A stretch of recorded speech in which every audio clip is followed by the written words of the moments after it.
So decided to make a really quick video. Let's show off my shirt. Anyway, yeah. So I just want to give a shout out to how my brain became unfrozen from a liberal brain to a progressive brain.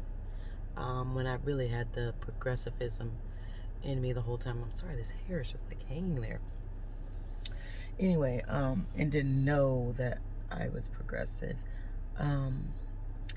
After Donald Trump was elected president in 2017, I was so confused because I voted for Hillary and I thought Hillary was going to win. Now, I wish I never voted for her, but it is what it is.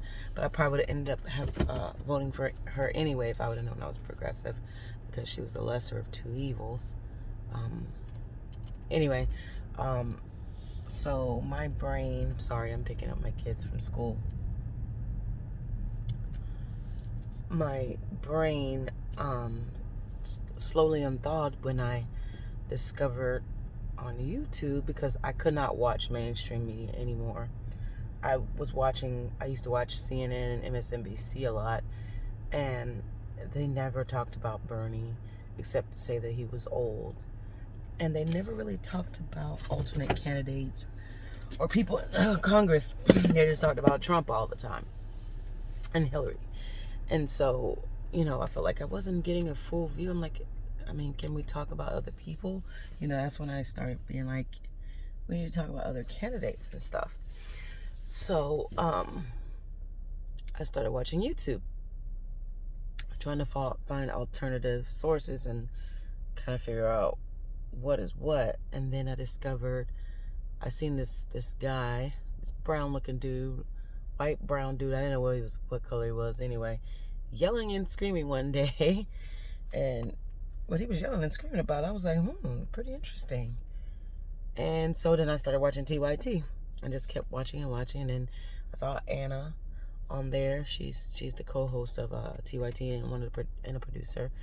And I started listening to what they were saying. I'm like, ooh, interesting. And they would talk about Bernie, and they would talk about the establishment, which I didn't even know what that was at the time. But I started watching more and more. Then I discovered, I believe it was either David Pakman first. After that, I think it was David Pakman. Then Kyle Kalinske, boom, he came in and rocked my world, turned my whole world around. My whole view of things and how things really were. Then I started getting more other people, like the Humanist Report with Mike Figueroa. He's awesome as well.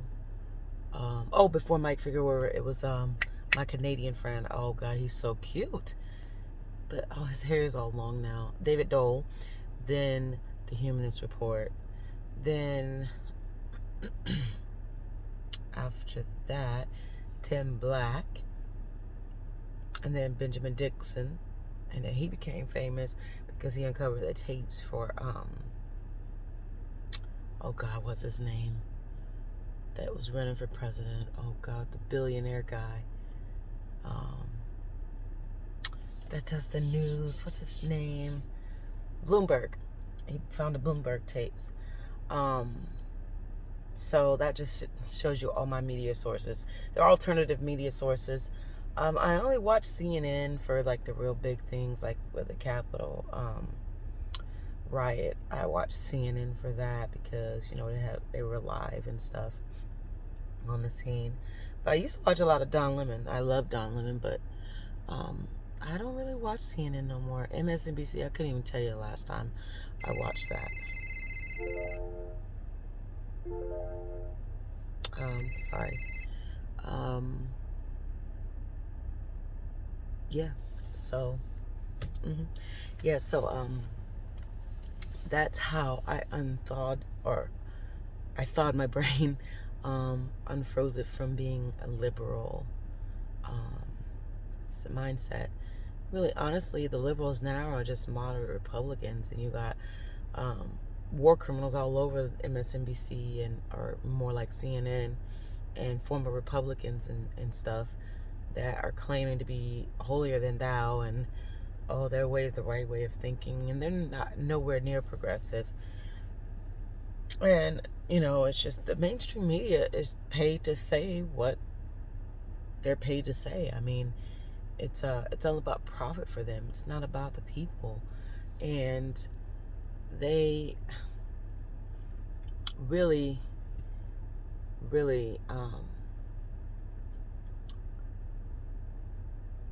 were against Bernie and gave him negative press in 2016. It was horrible.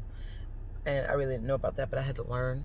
And then for 2020, they barely want to put him on the air. They barely want to cover him because they don't want people to know who he really is and what he's really about.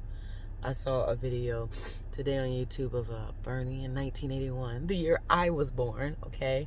Almost 40 years ago. We might as well just say 40 years ago. Saying the same things then when he was mayor of Burlington, Vermont, that he says now. And he's been wanting this forever. And he's been, working at this revolution forever. And they were calling him a socialist then. And like, why aren't you a socialist? And are you a capitalist? He's like, no, I'm not a capitalist.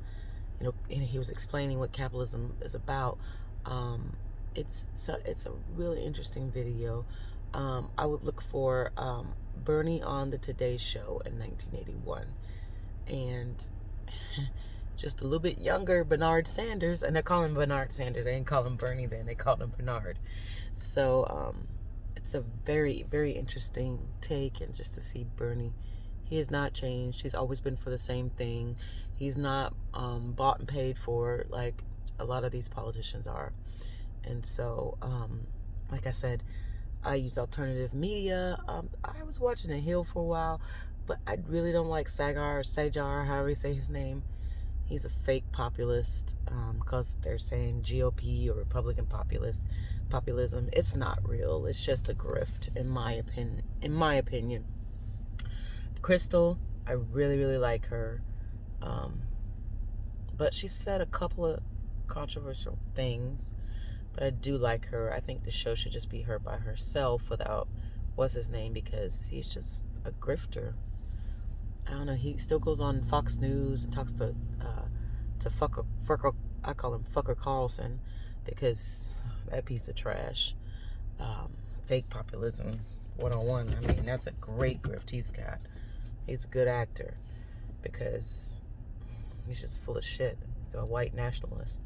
But anyway, just wanted to talk about my alternative media and where I get most of my news from. Like I look at CNN and NBC and see whatever the mainstream, just for stuff that I need to see, but not for anything political, because it just can't be trusted.